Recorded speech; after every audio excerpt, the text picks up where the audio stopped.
She suddenly realized her husband had drugged her drink, but instead of panicking, she felt an inexplicable thrill. To make it more exciting, she brought in two robbers and lured them to knock her out. Unaware of the situation, the robbers kindly carried her into the bedroom and took a large amount of silverware as their reward before leaving. Her cousin, who was in cahoots with her husband, was completely unaware. Seeing the wife unconscious on the bed, she thought the plan had succeeded and pretended to be the wife.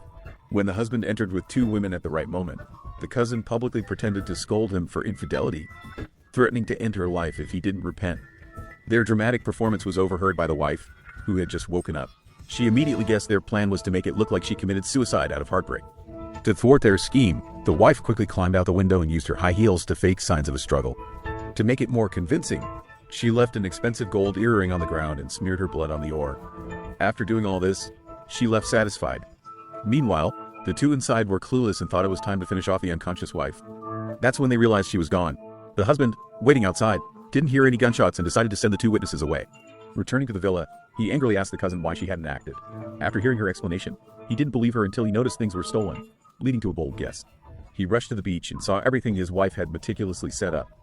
With solid evidence, they were convinced she was killed by the robbers and thrown into the river. The cousin felt relieved, thinking she could report to the police without guilt.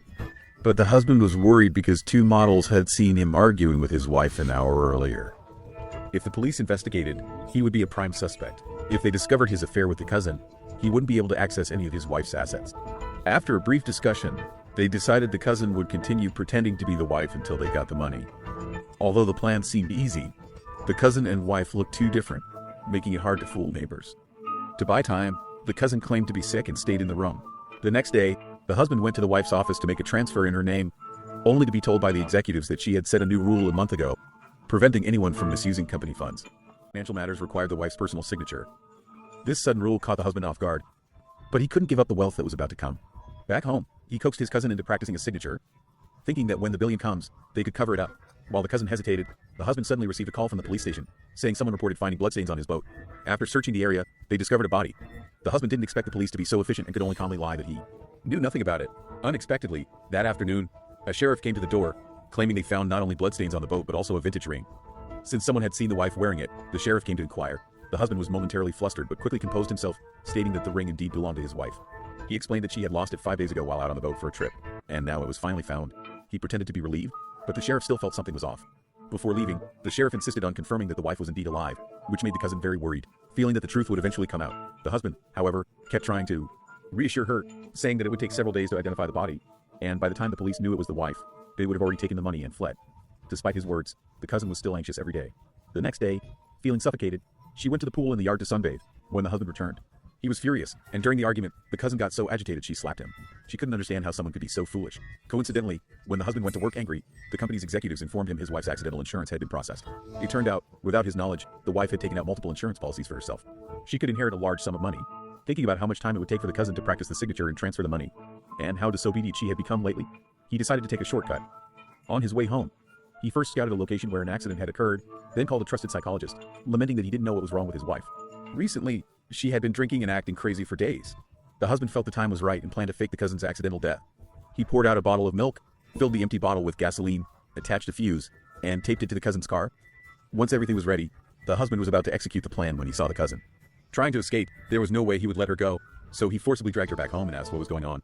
It turned out the cousin received a letter that morning saying the husband was plotting to kill her. The naive cousin thought of grabbing her suitcase and running away. Hearing this, the husband was also very. She was the only one who knew the plan. Was someone watching her?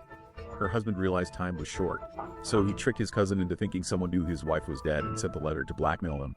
He then told his cousin to quickly pack her bags. Although the cousin temporarily believed the husband, she still drugged his drink while he was away, just in case. But as soon as the husband picked up the glass, he noticed the liquid level was higher and immediately realized his cousin had tampered with it. The husband pretended to drink it all, then faked dizziness, asking his cousin to drive. He gave wrong directions on purpose. When they were almost at the designated location, he used a cigar to light the fuse. He then asked his cousin to get out of the car for some fresh air. At first, the cousin suspected nothing, but seeing the husband's face in the mirror, she realized he meant harm. In a panic, she floored the gas pedal to escape, completely unaware the car was about to explode.